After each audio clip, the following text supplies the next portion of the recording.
Hey everybody, and welcome to another Accessibility Talks, or ALI Talks, the monthly virtual meetup where we chat about digital accessibility, inclusivity, and usability. Each month, we invite a speaker or speakers to present a topic, and afterwards we invite you, the community, to ask questions and continue the conversation. I'm your host today. My name is Kat Shaw. I use the pronouns she, her. I'm a lead engineer at Lullabot, and for those who can't access this meetup visually, I'm a light-skinned Black woman with medium-length gray and brown hair, and I also wear glasses. Before we get started, I want to take a moment to remind everyone that our group is committed to creating a friendly and safe environment for all. We expect all participants, speakers, hosts, viewers on YouTube, and those commenting on social media to follow the Accessibility Talks Code of Conduct. This applies to all community interactions, including events, verbal questions, and chat and text channels. You can view the full code of conduct on our website at alitalks.com/conduct. Our goal is to foster productive dialogue where participants can share and learn from one another in an atmosphere of mutual respect. I love questions, and we all love questions. If you have a question for our speaker, here's how you can ask. During our live stream video, we type our questions directly into the YouTube chat window. If you're not watching live, continue our conversation in the comment section of our LinkedIn event. You can find us on LinkedIn at linkedin.com/company/AliTalks. That's A11yTalks. We look forward to hearing from you. And we want to give a shout out to our bronze sponsors, which are Agile Collective and Principal Financial Group. We appreciate their support. We also want to give a shout out to our AliCat club members who donate monthly to Ali Talks and our generous one-time donors as well. Thank you so much for your support. Want to see your organization or you recognized as a sponsor of Ali Talks and help fund these amazing monthly meetups? Visit our sponsorship page at alitalks.com/sponsorship to learn more. Your support helps us to compensate our incredible speakers and enhance our live stream productions so we can deliver the best accessible content to our community. If your company uses Benevity to match donations or gifts, you can double your contribution. Just search for Ali Talks, that's A11yTalks, and we should appear as Ali Talks by Midwest Open Source Alliance. Okay, so today we have Stephanie Ganzer and Claire Ristow. They are colleagues of mine from Lullabot. Stephanie is a senior UI designer, and Claire is a front-end developer. They'll be presenting Designing Together, How Design and Development Build Accessible Multi-Brand Experiences. And before we jump right in, Steph and Claire, I wanted to discuss a fun fact. Stephanie and Claire, you mentioned something about, and I actually was fortunate enough to see, being performing in a band called Air Jazz. Is that correct? Correct. Oh, yeah. Yeah. And I believe this is them. It's a one-time reenactment of your fellow Lullabots performed at the Apollo Theater. I won't say who unless you want to. And it was at a company-wide retreat. Do you want to say anything about it? It was a hoot. It was It quite was. the it was quite the performance. We practiced for a few days all together because we're from all over the United States and different countries. So it was fun to put on a performance to kind of kick off our retreat at our company. So yeah. And those are inflatable saxophones, is that right? Yes. Yeah, it was great. I loved it. So it was a great time. Okay, take it away. The floor is yours. All right. Thank you so much, Kat, for that warm welcome and kind introduction. It's been such a pleasure working with you at Lullabot, and I'm excited you were able to host today. It's been such an exciting time prepping for this. Today we are going to share our experience designing and building an accessible multi-brand platform, one that balances consistency with flexibility and compliance with creativity. Working across multiple brands brings unique challenges from different audiences to different visual identities and different needs. And accessibility became the foundation that helped us bring all that together. So in this session, we're going to walk through the multi-brand challenge, so how we captured each unique brand under one platform, and accessibility designs from color contrast and typography to navigation patterns and mobile considerations. And then I'll pass it over to Claire and she'll talk about accessibility and development, so including CSS variables, semantic HTML, ARIA labels, and component level solutions. And then we'll talk a little bit more about our design and development collaboration, so how we shared tools, our internal team's feedback loop, and our process that promoted sustainable accessibility solutions. Throughout this process, we viewed accessibility not as a compliance checkbox, but a creative foundation for better experiences. Our goal today is to show how accessibility, when embedded early and collaboratively, leads to clearer, more inclusive, and more scalable design systems. This multi-brand challenge emerged through our work with the state of Iowa. So Lolobot partnered with Dom Dewitt, the state's information technology team, to bring together 4 marketing-focused websites into a single platform. And this initiative was built on a previous collaboration where Lolobot had consolidated more than 80 government-facing sites, such as DNR and DOT, into one cohesive system. And while that first platform served operational agencies, this new platform, known as Marketing Platform, or what we affectionately called MP, it was designed to meet the unique needs of marketing-focused agencies running public engagement campaigns. So both efforts shared similar goals to bring multiple agencies together under one flexible, scalable platform. And they also wanted to create a familiar experience for constituents navigating across agency sites, and from the authoring experience, making it the same no matter the agency. A large part of that effort also prioritized accessibility, so ensuring all sites met WCAG AA accessibility standards 2.1. One of the biggest challenges was balancing the unique branding needs of each site within a shared system. So finding that sweet spot between flexibility and consistency. And from an accessible standpoint, this meant creating a framework that would adapt to diverse visual identities while still maintaining a uniform, accessible experience for all users. At the start of this project, we reviewed a handful of potential marketing platform site candidates and used them to guide our discovery process. And this helped us define the core requirements that would ensure that this new platform supported both brand individuality and accessibility. And so here's a quick snapshot of each site before we kind of pulled them into the new platform. And each of these 4 sites served a distinct purpose and audience. So Stop HIV focuses on raising awareness about the disease and providing resources for those affected. Ready Iowa helps Iowans prepare for severe weather and natural disasters, as well as find relief resources. Stop HT raises awareness about human trafficking and offers support for those in need. And finally, Your Life Iowa provides mental health and substance use support to individuals seeking help. Our top priorities were to maintain brand identity. So each brand retained its own logo, color palette, and visual personality. Each brand needed to be retained for brand recognition to align with their agency's marketing efforts. So some were used to spread awareness, and our challenge was ensuring that those brand elements met color contrast requirements and worked harmoniously with accessible typography, spacing, and hierarchy. Each served unique and sensitive audiences, so some sites addressed topics that required extra care in tone and presentation, and accessibility here not just meant more of a technical compliance, but creating interfaces that were empathetic, readable, and inclusive for users who may rely on assistive technologies or experience content differently. And if that wasn't a tall order, we also needed to balance the uniqueness with consistency. So we built a shared design system with flexible components, ensuring that every site could express its individuality while maintaining consistent, accessible patterns for navigation, forms, and content structure. Tackling this multi-brand challenge required close collaboration between designers and developers.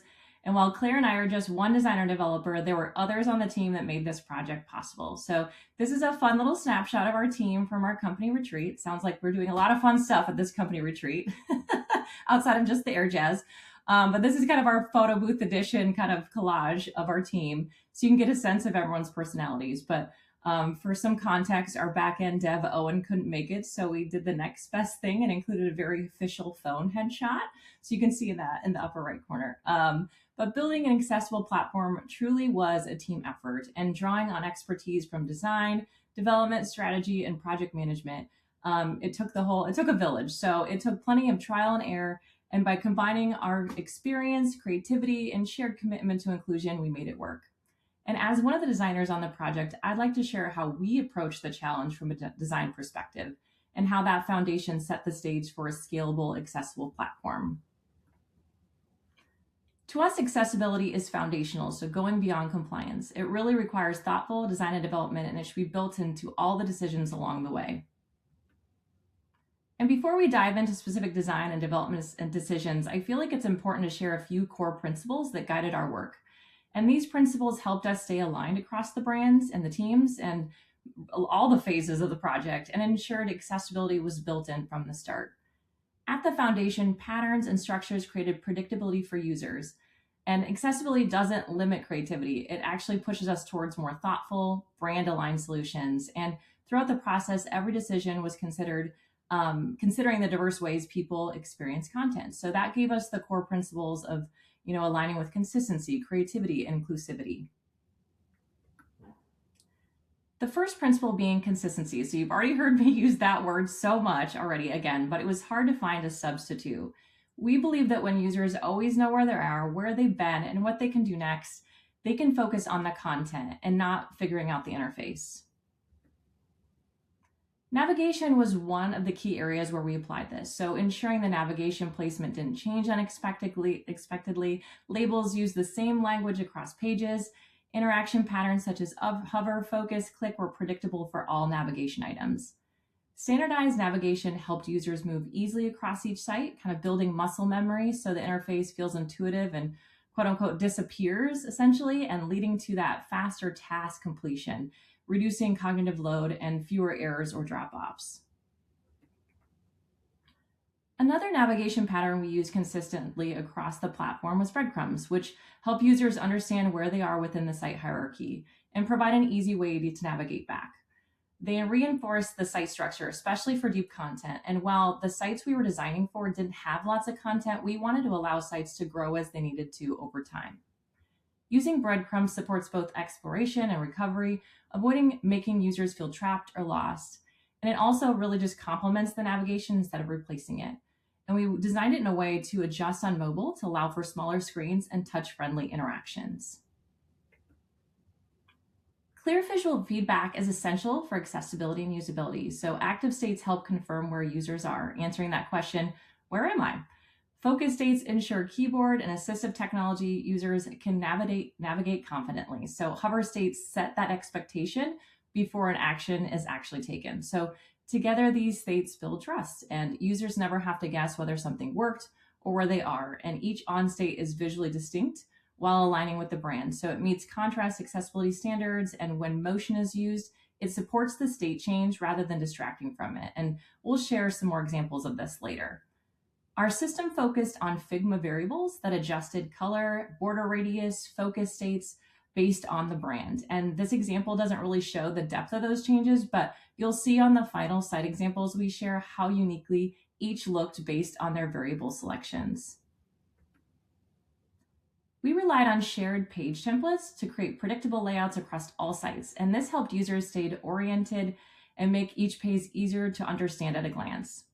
By using familiar patterns, users don't have to relearn how things work as they move between sites. They can just navigate with confidence.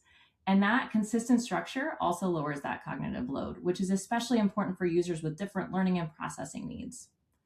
Reusable layouts improve keyboard and assistive technology navigation across the platform because those decisions were made early in development and made once. And so then we were able to reuse them everywhere, and they scaled accessibility and usability across the platform and all sites.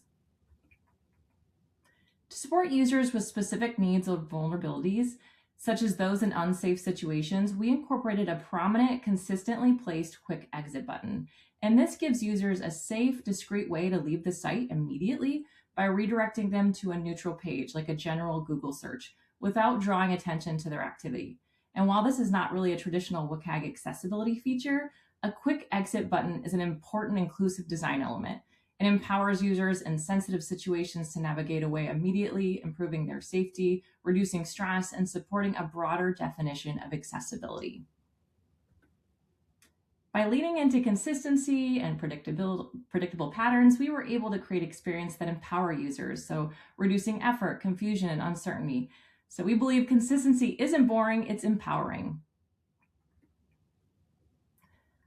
While accessibility standards help set the rules, creativity is what brings them to life. And with a shared accessible foundation in place, each brand was free to express themselves thoughtfully without sacrificing usability or inclusivity. And I'm sharing some ways now that we creatively incorporated each brand's personality within the system.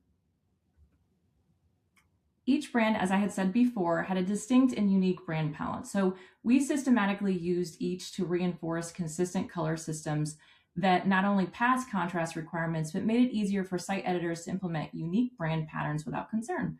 So here's part of our fun brand rainbow where you can start to see some of the examples of the color variables implemented within the design system for each brand. So assigning colors and backgrounds to variables.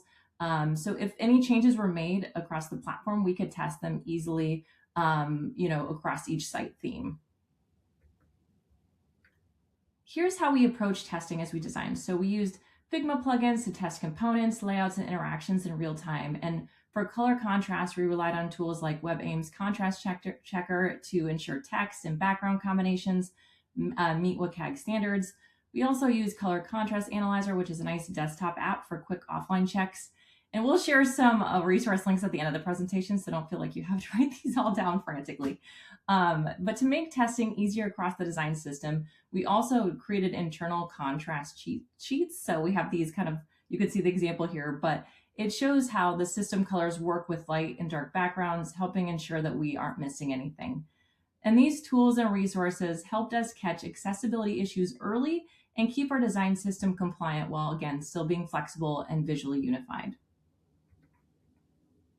By testing and documenting contrast across our design system, we're able to ensure that components work on both light, white, and dark background section colors. And this makes it easier for editors to implement patterns without worrying about color contrast issues. So this helped make the designs feel unique. Authors could build pages with varying background colors set within the palette. And some of our agencies wanted lighter or darker sites, and we could easily help them achieve that by stacking light colored components. And each component had these color options baked in so accessibility and consistency were maintained automatically. Making components work across light and dark backgrounds was one part of reducing that friction for editors and users, but accessibility doesn't really stop with those color choices. White space and padding play an important role in accessibility by improving readability, interaction, and overall clarity. And honestly, white space is the designer's best friend because when used well within paragraphs, content blocks, it does wonders to help users, especially those with a dyslexia or visual processing differences, allowing them to focus on one element at a time. Proper padding around buttons and links help prevent accidental taps, especially important for mobile users, people with motor impairments, or anyone just trying to navigate one-handed while juggling groceries, coffee, maybe a child, and I might be speaking from experience there. But white space enhances visual hierarchy by clearly separating sections, headings, and groups of content, making pages easier to scan, navigate, and understand. So by reducing visual clutter, it really prevents interfaces from feeling overwhelming and helps guide the eye in a more predictable, intuitive way. Each brand wanted to use its own font, so we worked with each agency to curate type choices that still supported readability. In cases where brand fonts didn't translate well to the web, we helped identify comparable open source alternatives. For the typography across the platform, we enforced consistent hierarchy, so headings, subheadings, and body text follow predictable patterns across pages, which Claire will talk more about this later. And I also wanted to share that we adapted the fonts across different devices, so fonts, line spacing adjusted based on screen size. We also considered font weight, so we wanted to be thoughtful about the fact that extremely thin styles disappear at smaller sizes and low resolution displays. Ooh, not enough coffee today. But we want to be mindful of those things and avoid when possible. And accessible contrast, so making sure text to background ratios meet WCAG AA standards and align across the system. As a marketing-focused platform, we needed to find varied ways to incorporate more visuals and imagery. We explored creative approaches to introducing imagery while being accessible, using secondary visuals such as icons and icon lists to support users who scan content and benefit from visual cues. Within the design system, iconography acts as a secondary visual layer, and again, enhancing scannability, reinforcing meaning, and supporting accessibility across patterns and components. Our multi-brand platform offered unique icon options and styling to allow for variations that complemented the brands, some using lines, others fills or backgrounds, and we used an open source library called Phosphor that gave us access to lots of varied icons no matter the subject matter. So it saved us the time of creating lots of custom icons for different use cases. Just like icons, we give users extra visual cues by approaching imagery the same way. So with image paired components, we ensured text was always readable by using live text, so avoiding that baked in copy or hard to read overlays, and by including alt text and caption options to keep everything accessible. So we designed image cards and promos that text is clearly linked to each image, making content easier to scan and help users who benefit from visual cues alongside text. Another unique element we used across the platform is what we called brand accents to reinforce each brand. So these lines or patterns appeared behind headers and behind images, and Claire will share more about how these were implemented across the platform, labeling them more as a decorative element and not something necessary to understand or interpret content. It was more of a nice to have element, but not vital to the content. So brand accents gave us an opportunity to layer in more brand specific personality. I touched on active and hover states for buttons, but I also want to talk about applying those same interaction cues to other elements like cards to give users clearer visual feedback. So also providing descriptive text for links and buttons. So for example, learn more about programs instead of click here, which is helpful to provide more context with those navigating with assistive technologies or for those who may have missed the headings or text above. We avoided relying on color alone to convey meaning, so using icon movements, underlines, or other visual cues on hover. We also made sure that touch targets were large enough and spaced appropriately for mobile users. So here's an example of how we transformed each site within the marketing platform. While each look unique, they feel like a part of the same family. Using accessible design practices and enforcing consistency sprinkled with a little creativity throughout, we were able to define a system that could be implemented seamlessly across the platform with the help of our devs. And none of this work would have been possible without close collaboration with Claire and our dev team and at every step of the way. So with that, I'm going to pass it off to Claire, who will dive deeper into the many things I've just touched on. Okay, thanks, Stephanie. So now I'm going to jump in and talk about accessibility considerations during the development stage, which, of course, depending on the project, it sometimes overlaps with the design phase. So I'm going to be approaching this from a front-end perspective, but I do have one back-end Easter egg to look forward to. So first I'm going to talk about Figma variables in CSS. So how all of Stephanie's hard work in setting up the robust design system for this platform translates to the front end. Now I'm going to apologize in advance for the chaos on the next slide. So I know this looks a little crazy, but you don't need to absorb all of the information on this page. I really just wanted to highlight the similarities between Figma, which is on the left, and CSS or Sass, which is on the right.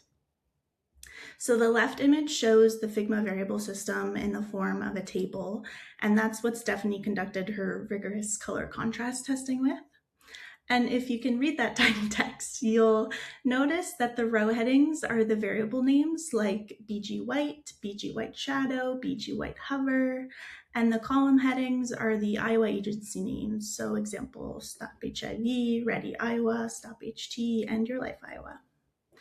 And each column has all of the variable values for one site. And then each column in Figma is represented by one file in Sass, which is the image on the right. So this image shows how we're using CSS variables to reflect the exact variable names that we're seeing in Figma.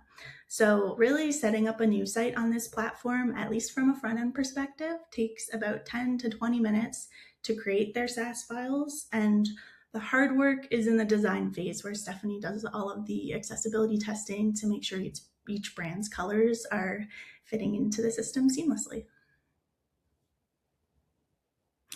And now I'm going to talk about global accessibility considerations. So these are some specific examples where we're thinking about accessibility from a bird's eye view on any platform or even small site that we build. So on this site on this platform, we use single directory components, aka SDCs, and they're super helpful for code reuse. Because of their reusable nature, the components can be placed in different contexts, and depending on that context, we need to use different heading levels. So in the example images, the event linked title component is our SDC, and that's one of those little white teaser cards. And it's been placed on a listing page, which is the large image, where it needs to use H2s for the titles, heading level 2s. And then it's also been placed inside an automatic list component, which is the smaller screenshot. And that's where it needs to use an H3 for the title. And we handle this in our SDCs by using an isTitle header prop, which if set to true, it'll use an H2, and if set to false, it will use an H3. We also pay particular attention to tab order, especially when planning for responsive shifting. So in the example screenshots, we're showing the desktop and mobile implementations of the utility nav. And the utility nav sits above the main menu on desktop in that little beige bar, whereas on mobile, the utility nav sits below the main menu and inside the hamburger menu. So to maintain tab order, we chose to duplicate the code by placing them in their respective desktop and mobile positions in the DOM, and using display none in CSS to hide each depending on the breakpoint. Using display none means that it won't be read by the screen reader, so only one will really be exposed to the user depending on what kind of screen they're on. And documents, they should always have the file size, type, and action associated with it exposed to all users. So if the document will open in a new tab or if it will download right away, that information needs to be communicated. We like the external links Drupal contrib module that will add an accessible external link icon next to every link on the site that has a target of _blank attribute. And that icon obviously also has the necessary ARIA labels for screen readers. So you'll see in our screenshot, we have what we call the automatic list component that lists the most recently added documents on the site. And each component has the file size, type, and action icon, whether it's download or external link. And then we also have an archived flag. So the Title II Final Rule on Digital Accessibility from the DOJ outlines requirements around remediating all non-accessible PDFs, but in some cases, if a PDF has accessibility issues and is only for reference or record keeping, it can be marked as archived on the site. But I'll mention that there are some pretty strict guidelines on what items can get that archived pass, including when it was created, if it's been updated since, and so on. So take a look at that before you start adding that archived flag to all of your inaccessible PDFs, because it definitely shouldn't be overused. But we have added that archive checkbox in the edit form for all of the documents on the platform to potentially make use of that when the time comes. We also use SVG icons on this site, both as links and as extra visual cues. And we've made sure to include ARIA labels in all icons on our site to ensure screen readers can read a text alternative for the visual element. On top of that, we have an extra custom accommodation for translating those ARIA labels because the Iowa marketing platform does have translations enabled. And this is where the little backend teaser pokes its head in. So Owen, our backend developer on the project, created this lovely little custom twig filter, which you can see in the code example.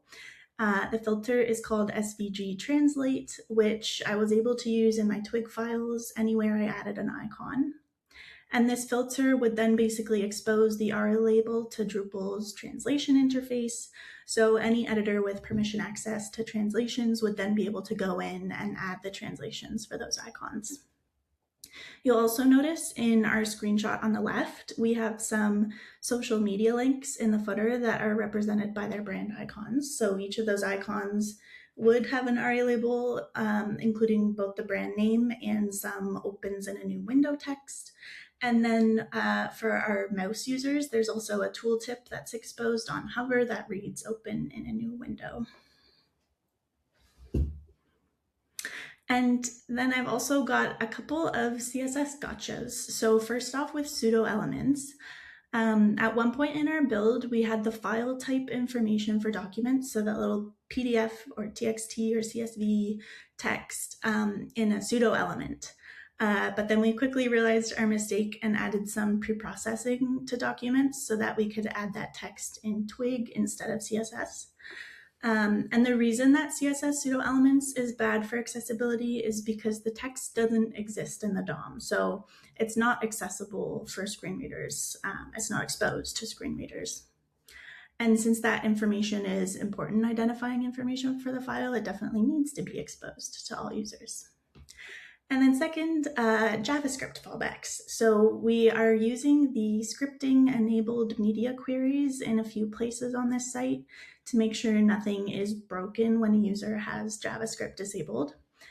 And I'll get a bit deeper into this example in a few slides, but really quick, the first screenshot on top, it shows a hover effect on a location teaser when JavaScript is enabled, which shows the background color change, the title change, the arrow color change, and the arrow movement.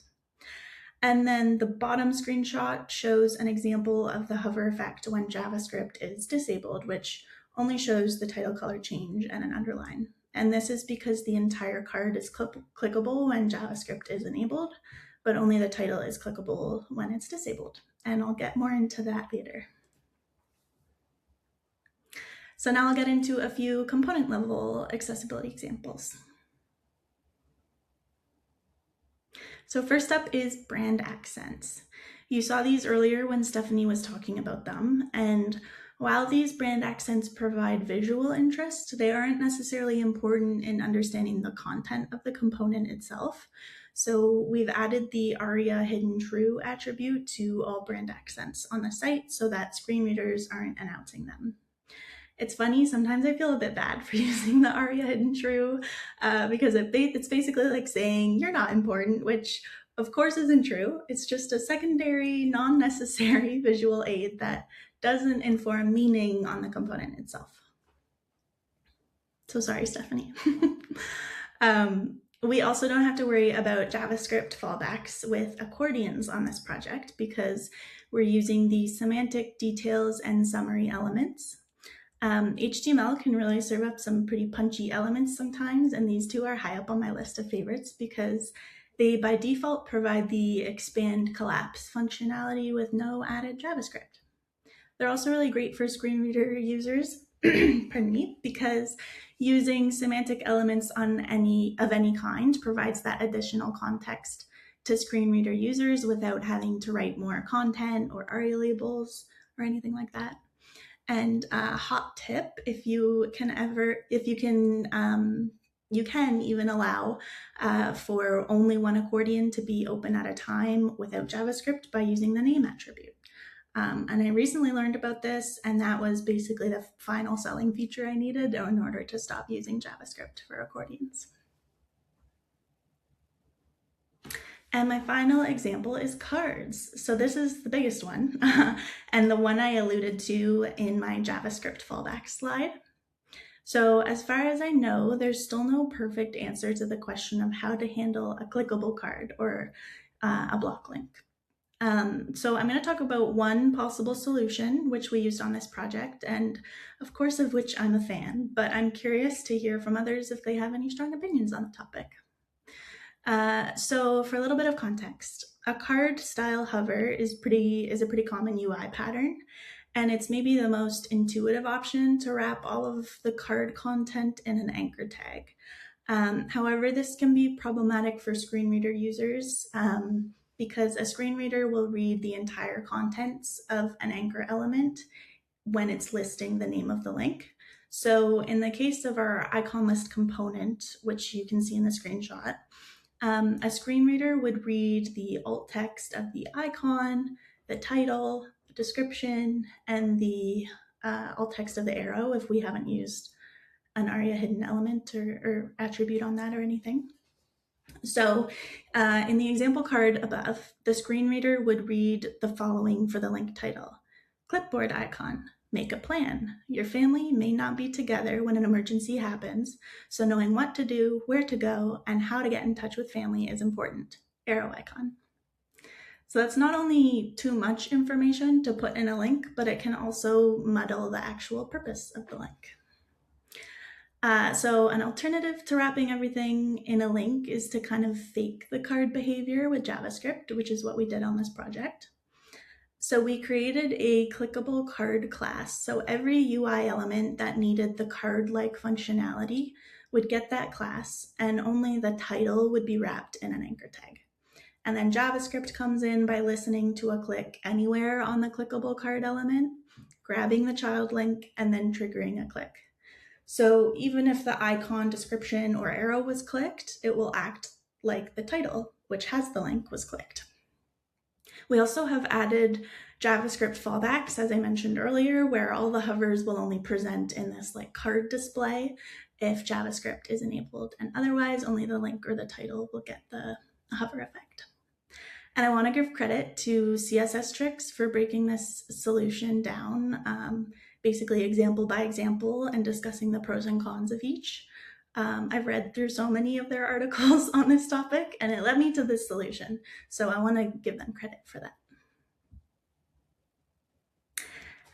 And moving on now to how we integrate testing and tools into not only the development, but also the content writing process. So testing is an as I build it sort of thing. So I'm going to go through these manual testing steps as I'm building a new component or page. And in the first column on this slide, I have a list of the more complex elements that I need to pay extra attention to when it comes to accessibility testing. And that includes main navigation, which often has drop-downs, hamburger menus, sometimes overlays, and then forms, which need proper semantic markup, including labels for each form element.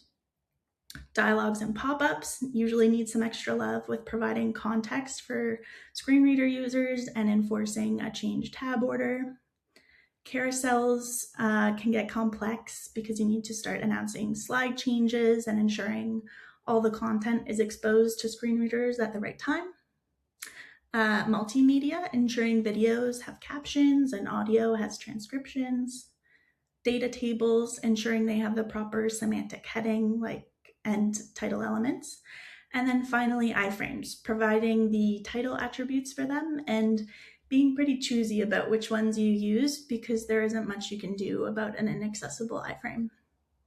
And then the second column, I have things to check, which includes tab order and focus states, links and buttons, so making sure it's not just a bunch of read more links on the page. Logical headings, making sure you're not going to skip any heading levels. Skip navigation links, which are built into Drupal, and these will skip the main content, so a screen reader or keyboard user doesn't have to navigate through all of the menu links. Color contrast, which we've already talked a lot about. Scalable fonts, using rems or ems in our CSS to make sure a user's font size in their browser settings is respected. Target sizes, making sure all of our touch targets, especially on mobile, are large enough for our fingers to reliably click those elements. And finally, animations, using them sparingly alongside the reduced motion media query in CSS and providing pause buttons for moving elements. And for automated testing, as a Chrome user, I really like the Lighthouse, which is built into Chrome DevTools. I also have the Axe DevTools installed as a Chrome extension. And we've also partnered with Dubbot, which does automatic scans for accessibility, best practices, and other useful things. Our maintenance team uses Dubbot for most, if not all of our clients to periodically crawl sites and make sure accessibility standards are maintained. And these automated testing tools tend to highlight issues with heading order, duplicate IDs on a page, missing text alternative on visual elements, color contrast if we missed any during our design or development phase, links with duplicate text, and a whole host of other things. And these are really nice to quickly run a scan when you finish building a component to kind of spell check your work. We also love the editorially module at Lullabot because it ensures that an accessible site stays accessible even after we've handed it over to the client to start adding content.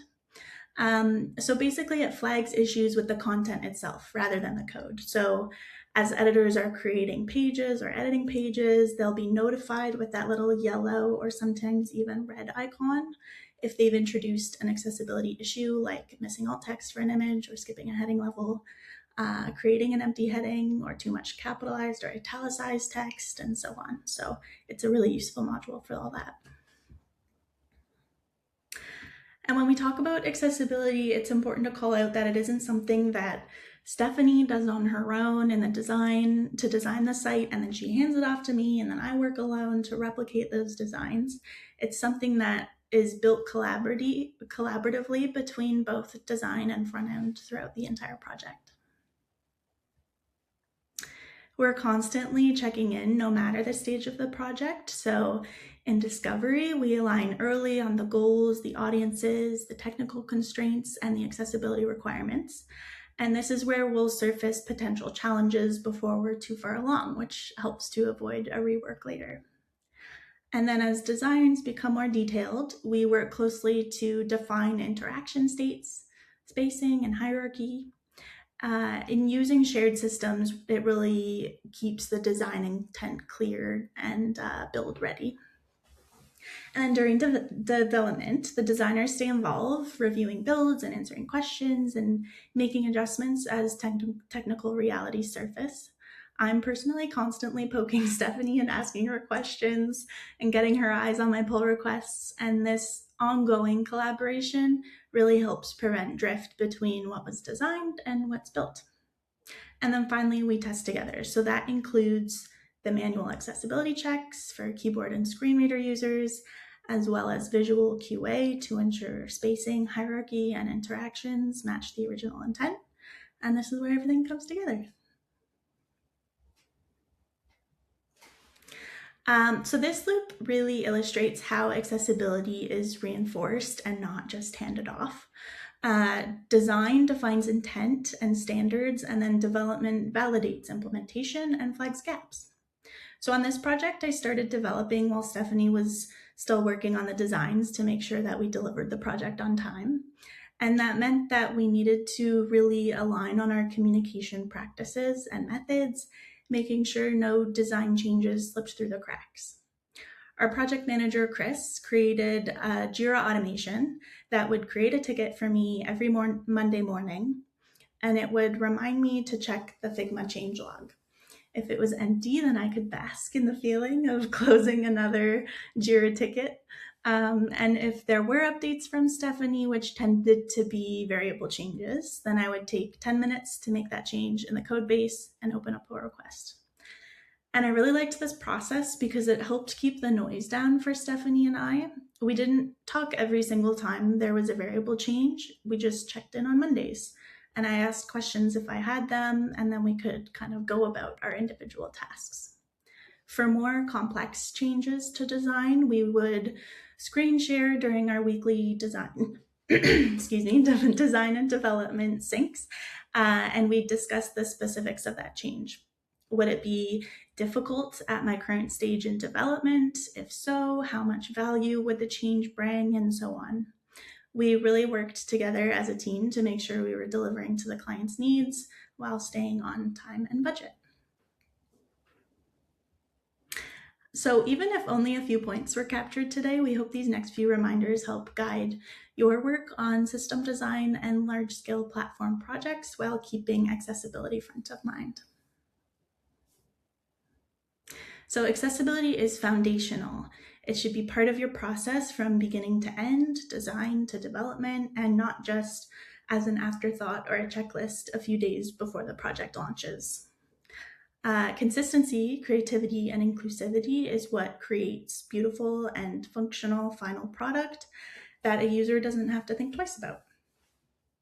A shared structure across many unique but related websites serves the site maintainers, that's us, the website owners, that's the agencies, and the users, that's the citizens of Iowa.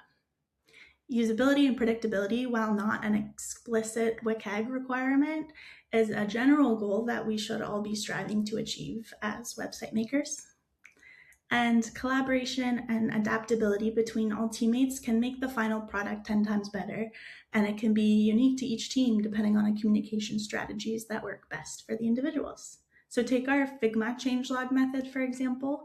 The method was really great for the PM, it was great for myself, great for Stephanie, and yet it's not a method that I've used on any other project simply because the project itself was unique. And if your project is successful enough, you may even end up such good friends with your teammates that you form an air jazz band. But hopefully that doesn't discourage you. And as promised, here are some resources for the design and dev accessibility tools that we mentioned throughout the presentation. So that's all we had for today. I believe we have some time for questions if there are any. Great job. Thank you both. I really appreciate your presentation, and I can say that I've had the great pleasure of working with both of you on projects, and working with you collaboratively was my favorite thing that I got to do, Stephanie and Claire. So I want to thank you for that. Your knowledge and just honestly, it was the most fun meetings I've ever had. It was with us working on Iowa. So thank you. And thank you for your presentation. I learned a lot. So let's go ahead and go to some questions. So what is the most significant takeaway for a future design system project? Yeah, I can take that one. So it's hard to choose one. There's so many.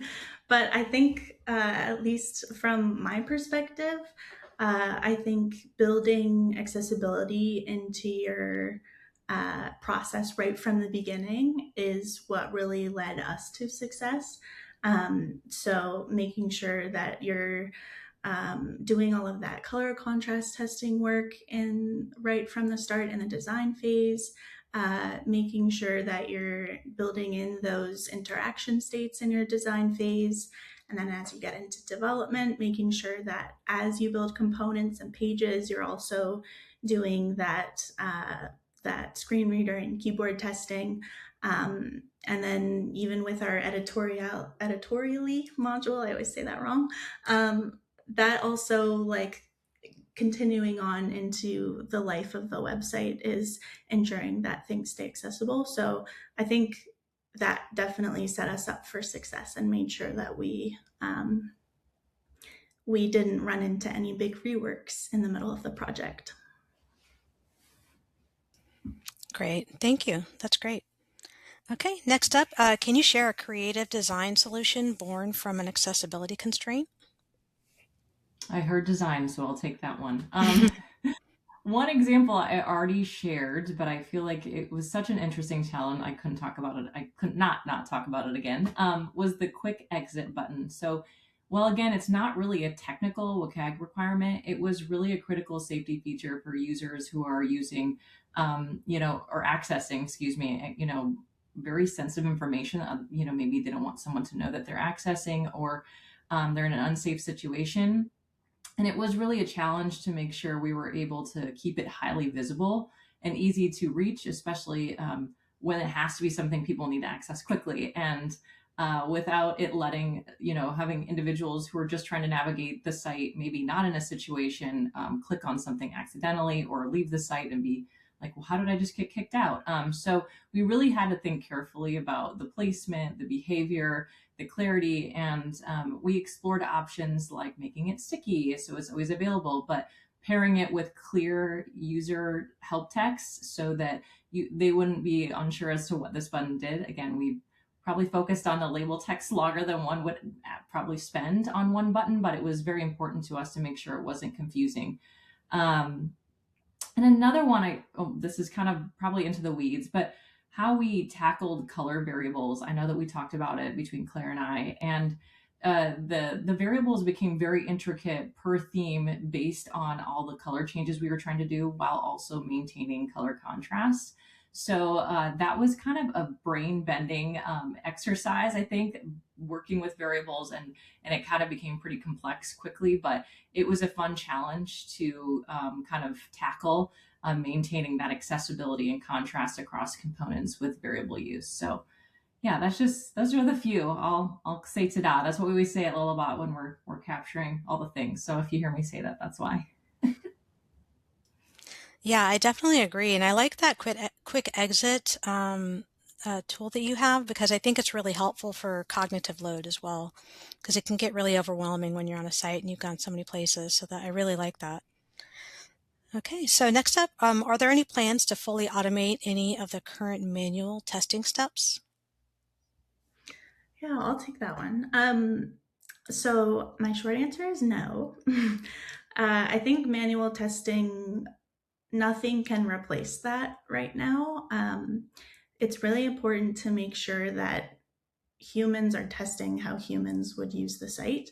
There's like so many great automated testing tools, and I don't want to like diminish all the helpful things that they can do, but manual testing is still kind of required for websites. So I will say though that one thing that I've been interested in is I know that there's some companies that will do the manual testing for you, especially, and they'll have their testers will be people who use screen readers every day. And I think that's the best case scenario, is to have native screen reader users, because my screen reader use is basically just testing. I'm not using that on a day-to-day basis, but so I'm probably not going to catch every single thing, every single issue. Whereas if you have someone, a native user using that technology, any kind of assistive technology, then they'll catch things that you won't. So I think while we didn't do that on this project, I think that's probably best case scenario. And it's not automated, but it's outsourcing. So yeah, that's my answer. Short answer, no. Long answer, it's complicated. Yeah, I totally agree with you about using having users with native users of assistive technology. If you can test things out, it's definitely the number one. I've heard of the DevTools, what is it, Axe DevTools, the paid version having the manual testing steps, but that obviously you have to pay for it. So for people that don't have the money to pay for it, that would be difficult. But it has some pretty cool things to help you with manual testing. But the next question would be, what non-JavaScript solutions are considered before the clickable card implementation that you used? Yeah.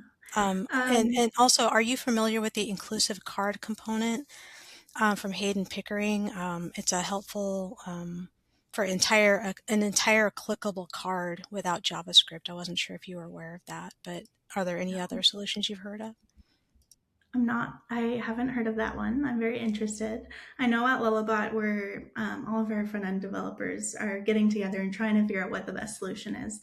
On this project, I chose the JavaScript solution after weighing a few different options. So I'll cover those.